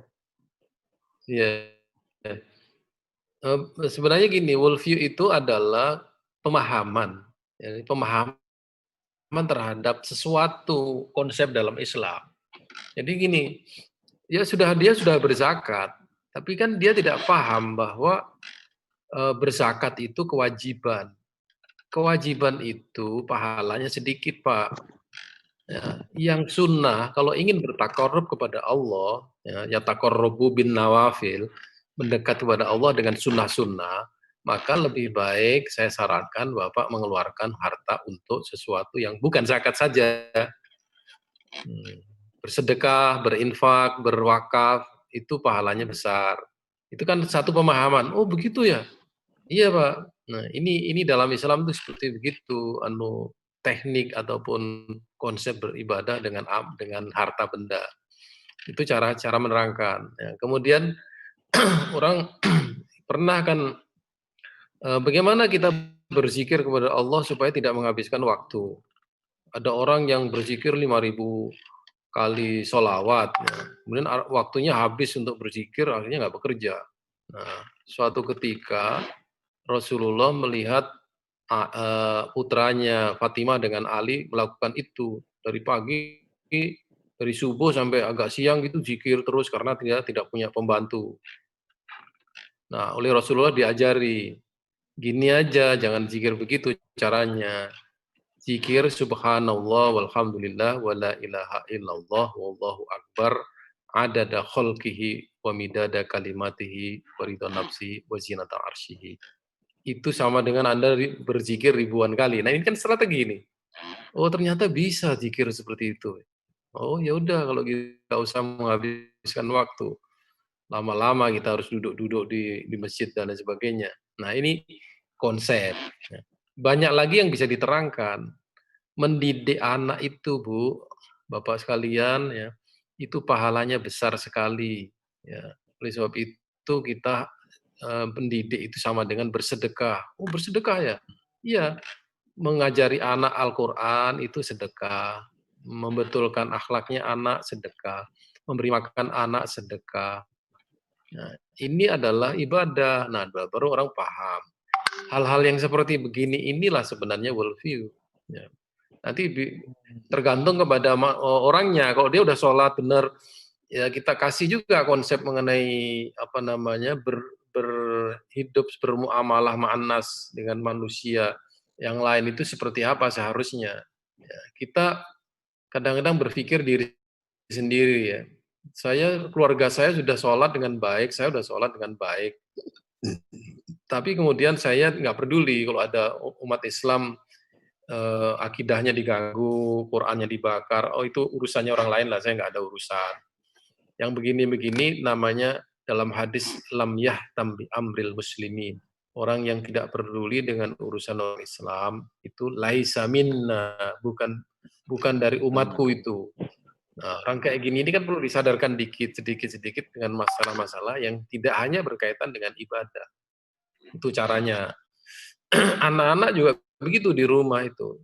Banyak harus diterangkan mengenai kenapa harus berjilbab, kenapa harus hormati orang tua, kenapa tidak boleh boros, kenapa banyak hal yang harus dijelaskan. Yang mengenai animis tadi itu, ya, slide tidak akan mempengaruhi, Pak. Dikasih slide juga kalau tidak bisa menjelaskan susah. Nah, yang penting begini, Anda salah di dalam memahami Tuhan. Anda menjadi seorang animis meskipun Anda Muslim. Bertobat. Setelah bertobat baru kemudian Anda tahu nggak di mana letak salahnya dan harus mencari tahu di mana yang sebenarnya dan yang benar itu. Ini perlu. Jadi sekarang ini banyak orang yang malas untuk membaca ini sekarang. Sekarang ini perlu disadarkan kepada orang bahwa mencari ilmu itu pahalanya besar. Ya, meskipun sudah umur berapapun, mencari ilmu pahalanya besar. Nah, orang yang mencari ilmu itu matinya syahid. Coba cari dalil-dalil hadisnya, akan Anda temukan di situ. Orang yang sedang mencari ilmu, nggak usah dalam arti mencari ilmu di sekolah. Gitu. Orang selalu mencari ilmu, membaca buku setiap saat, setiap kali ada pengajian dia ingin tahu, kemudian mencatat, kemudian mengingat lagi. Itu mencari ilmu. Fi sabilillah tayarji. Itu. Ini yang perlu dan yang saya harapkan Bapak Ibu sekalian, dalam pengajian itu ada yang dicari. Ya, kalau ada yang dicari, pasti ada yang ditemukan. Kalau dia hanya mendengar dan tidak ada yang dicari-cari, dia akan seperti mendengarkan berita saja, gitu ya. Berita di TV itu tidak dicari, dia datang itu aja kan. Nah, perlu dia ada kuriositas, ya, keingintahuan mengenai Islam, mengenai Tuhan dan lain sebagainya. Silakan terus. Nah, ini ada pertanyaan yang mungkin agak berhubungan, saya gabungkan juga berhubungan dengan barusan penjelasan Ustadz ya. Ini yang pertama mengenai kasus LGBT. Bagaimana pandangan Ustadz mengenai orang Islam yang menganggap perilaku LGBT itu biasa asal tidak mengganggu ya nggak apa-apa gitu. Itu yang pertama. Terus yang kedua adalah dalam konsep ilmu amal takwa ada juga pemikiran sekuler yang mengatakan bahwa dia belum menjalankan syariat sholat puasa karena belum cukup ilmu. Nah, bagaimana kita dapat mematahkan argumen yang seperti itu, Ustaz? Jadi bagaimana cara berinteraksi dengan orang yang menurut kita pengen benerin tapi susah itu. Silakan, Ustaz. Ya. Pertama mengenai LGBT ya. Orang yang pikiran bahwa LGBT itu adalah sah-sah saja, itu perlu membaca fikih dulu, ya, bahwa perilaku itu diharamkan oleh Tuhan, itu ada di dalam peristiwa Nabi Lut itu kan, kaum Nabi Lut itu udah pasti, itu udah nggak bisa tidak bisa dipungkiri lagi. Cuma mereka ini kan ngelesnya orang liberal itu mereka mengatakan bahwa yang dilarang itu bukan hubungan laki dengan lelaki, tetapi kecemburuan antara lelaki dengan lelaki. Nah, ini kan tafsir yang menurut saya tidak merujuk kepada otoritas para mufassirin. Nah, kemudian persoalan yang diangkat oleh orang-orang feminis ini adalah persoalan-persoalan yang kemudian mendobrak atau mendistruksi syariah. Jadi hukum waris dipersoalkan, imam wanita dipersoalkan, kemudian laki-laki dan perempuan berbeda dalam kasus menjadi saksi. Ya. Ini hal yang seperti begini, sadar atau tidak sadar, dia ini sebenarnya sudah menghadapkan syariah dengan paham feminisme. Nah, kalau dia merubah syariah, nah ini berarti dia melakukan sekularisasi atau liberalisasi Islam.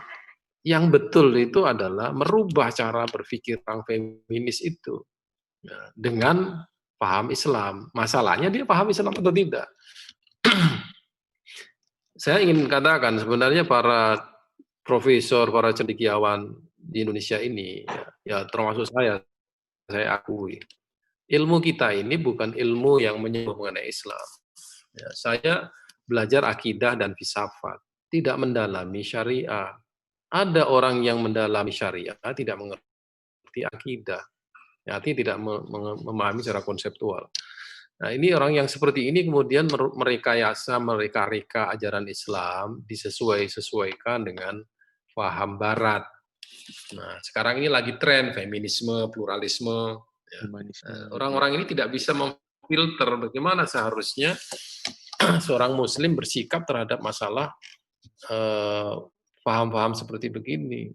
Nah, ini problem yang kita hadapi sekarang, itu tantangan yang luar biasa. Kemudian mengenai sholat ya. Orang tidak sholat tapi gimana? Dia tidak sholat karena merasa belum cukup ilmunya mengenai sholat, sehingga dia merasa sah-sah saja gitu. Itu syarat sholat bukan ilmu, ya. Sholat itu syaratnya kesadaran, ya. Sadar bahwa dia sedang menghadap Tuhan. Dia tidak paham bacaannya pun tidak ada masalah. Itu yang namanya anak-anak, itu kan di dalam hadis disuruh menjalankan sholat meskipun dia tidak mengerti. Ya kan? Sampai umur 10 tahun, dia dibiasakan dengan itu. Ini saya yakin orang yang seperti ini, sejak kecil nggak pernah sholat. Sehingga ketika dewasa, ngelesnya begitu. Saya nggak ada ilmunya untuk sholat. Nah, ini ibu dan bapak sekalian, ya, pendidikan anak ini awalnya harus pembiasaan. Ya, dibiasakan dulu, baru kemudian dipahamkan. Sholat tidak bisa dimulai pada umur yang orang sudah dewasa. Ini bedanya. Kalau syahadat, memang kita khusus untuk orang yang sudah akil balik. Tapi untuk Islam, untuk menjalankan sholat, ini tidak ada syaratnya dia semuanya ilmu. Dia harus jadi ulama dong kalau gitu. Kalau nggak jadi ulama nggak sholat. Sholat itu untuk membersihkan diri. Jadi Anda paham sholat atau tidak paham sholat, kalau Anda menghadap Tuhan, ya, menghadap Allah dengan khusyuk, ya, itu Anda sudah membersihkan diri. Allah sudah memahami apa yang ada di dalam hati Anda, kan gitu. Jadi ini alasan aja itu. Saya kira itu bukan kasus yang serius gitu. Itu main-main aja dia orang mah.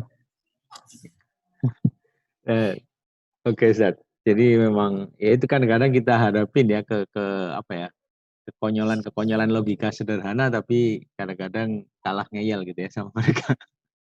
Terus yang ini ada Ustaz ya, pertanyaan lagi, mohon dijelaskan lagi tadi mengenai tadi yang Ustaz sampaikan orang non Muslim yang mengakui tauhid rububiyah. Itu maksudnya seperti apa Ustaz? Mohon dijelaskan sedikit lagi karena kurang Oh iya. paham. Ya. Jadi sebenarnya agama-agama di dunia ini itu menyerap, ya, ya katakan Kristen, orang Buddha itu percaya ada Tuhan, ya. Dan itu sebenarnya adalah, ya, asumsinya adalah bekas dari para rasul yang dikirim oleh Allah yang jumlahnya ribuan itu. Jadi dibawakanlah risalah untuk mengenalkan Tuhan. Nah, sebenarnya agama-agama itu awalnya tauhid. Ya, awalnya tauhid, tapi kemudian didistorsi oleh sejarah atau oleh perkembangan masyarakat yang ada di situ. Ya. Nah, satu hal aja, ya, sudah mengenal Tuhan, tetapi belum sampai mengenal Allah. Nah, di sini sebenarnya Allah, kata Allah itu sudah dikenal sejak zaman nabi-nabi terdahulu. Cuma nama sebutan di zaman dulu kan ada yang Elohim, ada yang apa namanya, Yahweh, apa gitu ya. Itu bahasa lain dari nama Allah. Ya. Nah, agama apa namanya, nabi-nabi yang sudah dikirim Allah, diutus Allah ke dunia ini, itu semuanya adalah Islam, ya. Dan syariat yang dibawa oleh nabi itu tidak sempurna, disempurnakan oleh datangnya Nabi Muhammad. Jadi saya dalam buku saya Al-Yauma Akmaltu Lakum Dinakum, mukhotobnya itu yang diajak bicara itu menurut saya adalah semua orang, termasuk orang-orang Yahudi Nasrani dan orang-orang ahli kitab. Kami sempurnakan agamamu yang dulu diturunkan melalui nabi-nabi ini dengan Islam, gitu. Itu. Jadi pengakuan terhadap Tuhan itu sudah benar. Maka sebenarnya Islam itu lebih menghormati orang yang mempunyai tauhid rububiyah.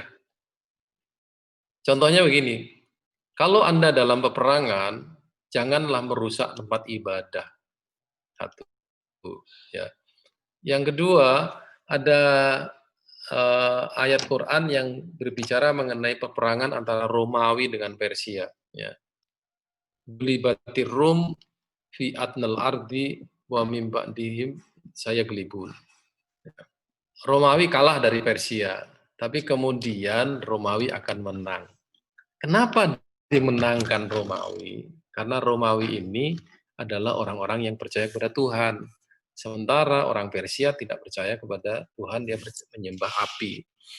Artinya Islam menghormati orang-orang yang beragama secara rububiyah. Bisa jadi dia belum mendapatkan petunjuk atau informasi mengenai datangnya Islam. Nah, orang yang seperti ini dia mendapatkan ampunan dari Tuhan. Tapi orang yang sudah mendengar Islam tapi dia tidak mau ikut Islam, itulah baru kemudian disebut dengan kufur, orang kafir. Oke, terus dari peserta udah nggak ada pertanyaan lagi, Ustadz. ya.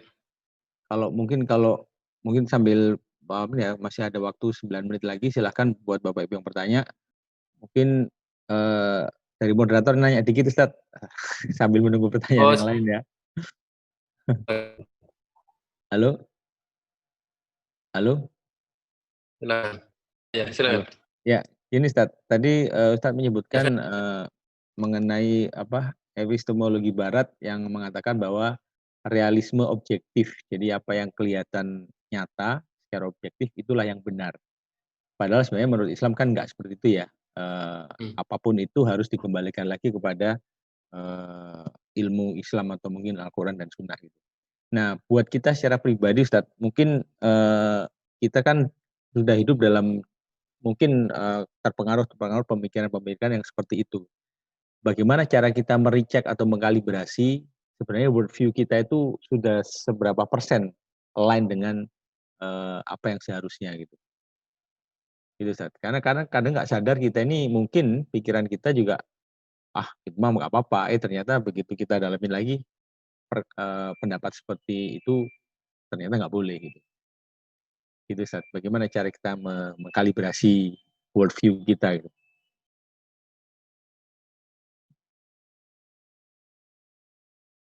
Putus ya. Putus Pak Oni ya? Iya, Pak Udin, putus memang. Sayang ya. Ini memang Excel harus turun tangan ini. Oh, siap. Iya. Iya ini. Udah tinggal 7 menit lagi. Di sana mungkin udah zuhur ya? Belum. 35. Jawa Timur, Surabaya, 35 Sidoarjo ya? 35. Ini Ponorogo. Ponorogo lebih lambat lagi ya? Lebih lambat Lebih dikit, lambat ya? 2 menit, 1 menitan lagi. Ya. Gitu. Ya, jadi mungkin sambil nunggu Ustadz connect lagi Bapak Ibu, memang beliau ini dengan insist kalau kita pahami minhaj atau jalan dakwahnya adalah bagaimana menyadarkan kita mengenai konsep worldview atau cara pandang. Bagaimana cara pandang kita terhadap sesuatu. Karena kadang-kadang dari hal yang paling simpel sampai yang paling rumit, itu mungkin kita perlu melakukan kalibrasi. Secara nggak sadar buat kita mungkin yang hadir di kajian ini akan gampang melihat bahwa kalau ada orang memandang LGBT itu normal, berarti dia udah nggak benar worldview-nya. Kan kita udah paham seperti itu ya. Tapi banyak juga di sekitar kita yang seperti itu dianggap normal. Nah, mungkin buat kita sendiri ada level yang lebih tinggi, yang lebih ini. Nah, Ustadz, selamat datang kembali, Ustadz. Ya. Ya. Jadi gitu tadi Ustadz, bagaimana cara kita mengkalibrasi worldview kita itu apakah sudah seberapa persen align gitu dengan yang seharusnya sesuai Al-Quran dan Sunnah, sesuai Islam. Oh ya, itu yang saya katakan tadi basic konsepnya. Itu memang dengan harta, ya, apa yang disebut dengan hakikoh, realitas, apa yang disebut benar dan sah, halal dan haram, itu kan semuanya sudah jelas. Cuma kadang-kadang dalam kehidupan kita ini kita diganggu dengan konsep-konsep yang seakan-akan itu benar. Masih nyambung ya? Masih. Ya? Clear Ustaz. Ya. Jadi seperti misalnya bertoleransi ya dalam Islam. Kita bertoleransi menghormati orang lain, agama lain. Nah, menghormati agama lain dalam pengertian ini tasamuh dalam Islam itu apa? Kemudian mengucapkan selamat hari Tahu itu adalah di pelawatan di gereja. Tasamuh itu adalah mengakui kita sama. Ini kan misleading ini kan.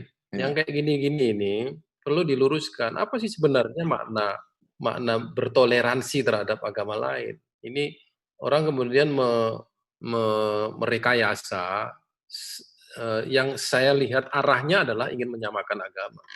Nah, itu banyak tokoh-tokoh kita ini pidato di gereja kemudian bilang bahwa kalau Anda menganggap Yesus itu Tuhan, bagi kami itu nabi, sama aja.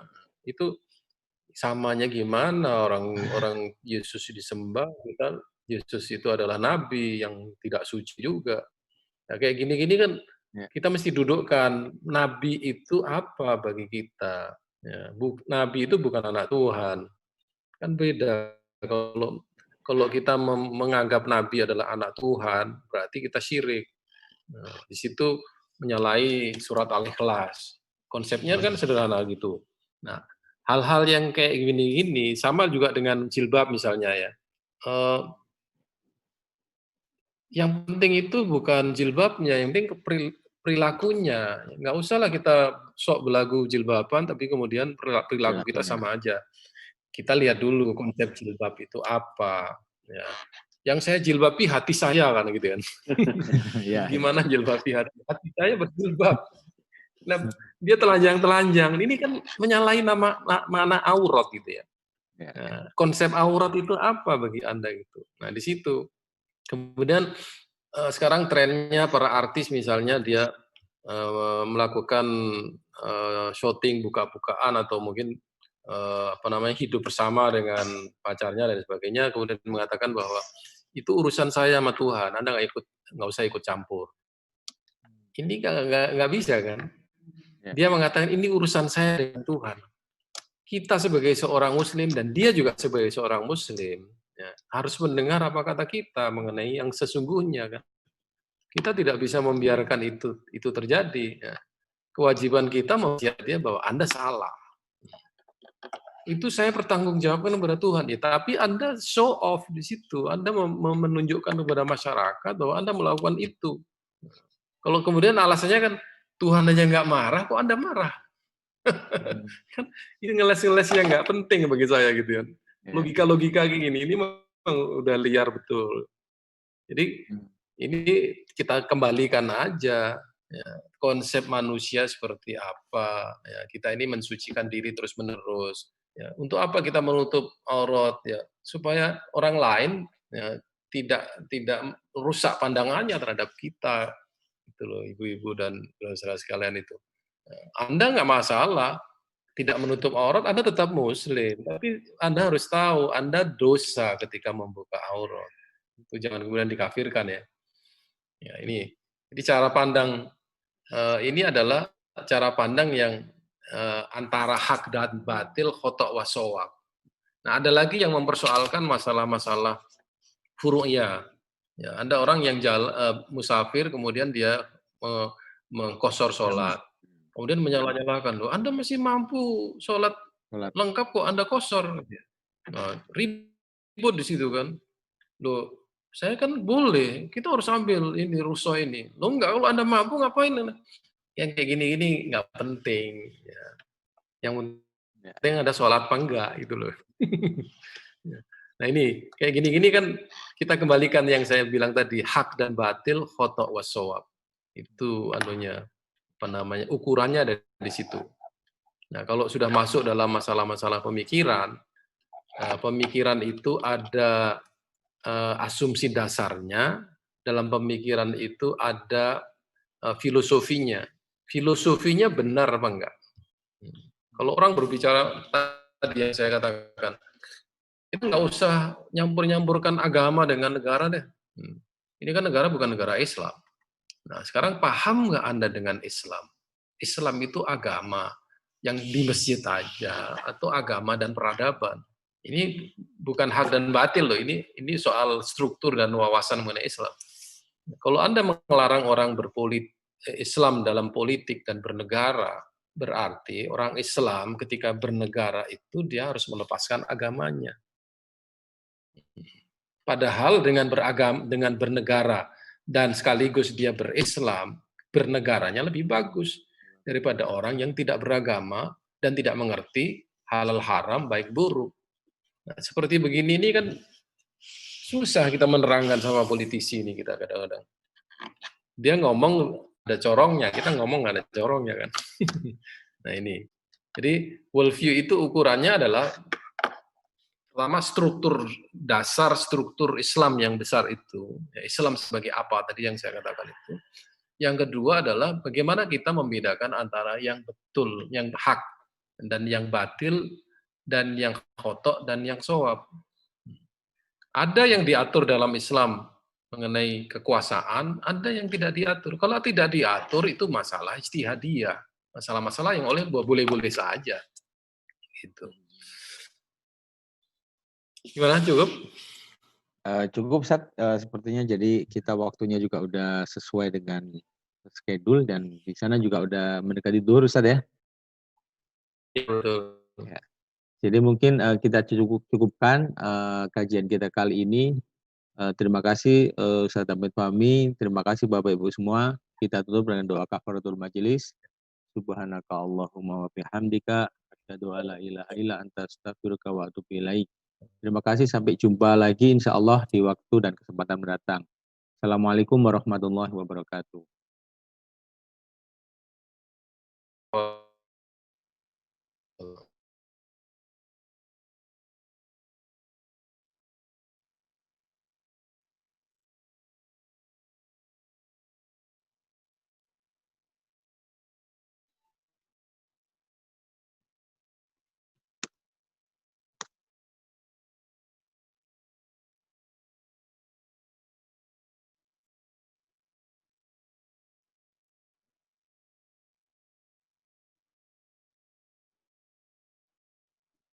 Oke, terima kasih. Silakan, Liv.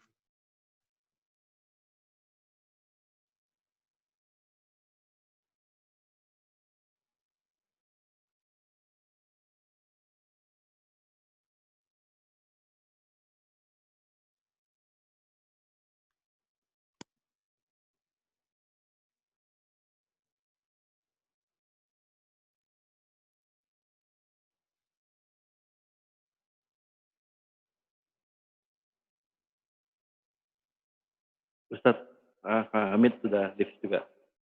Ya. Silakan. Sayang ya Pak Oni, waktunya ya. Apa Ya. koneksinya tuh. Nggak bosen-bosen nih dengerin kajiannya. Nanti Kamu kemungkinan kajiannya. Kamu udah baca bukunya belum? Izin live ya. ya, Siap. monggo Pak Makasih, Khairul. makasih. Insya Allah nanti kita akan jadwal jawab ulang aja, Pak Udin, Pak Indra. Iya, kalau yang nanti kalau pas lagi posisi di Jakarta, Di Jakarta, iya. Benar. Jadi lebih enak gitu, dan kita juga nggak enak sama yang ikutan kita yang sudah, mohon maaf, sudah membayar juga kan gitu kan. Jadi kita bisa adakan, kalau bisa diberikan saja, nanti pakai akun yang 1000 anggota itu. Pak Khairul, saya izin live ya. Oke, ini saya udah azan. Ini udah saya azan nunggu, ya. Udah azan, tapi saya nunggu live semuanya biar Oke. Ya wes, makasih Pak Oni semua. Assalamualaikum warahmatullahi wabarakatuh. Waalaikumsalam warahmatullahi wabarakatuh.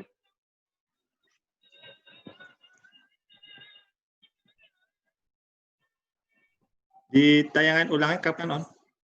Nanti kita diskusikan di grup aja.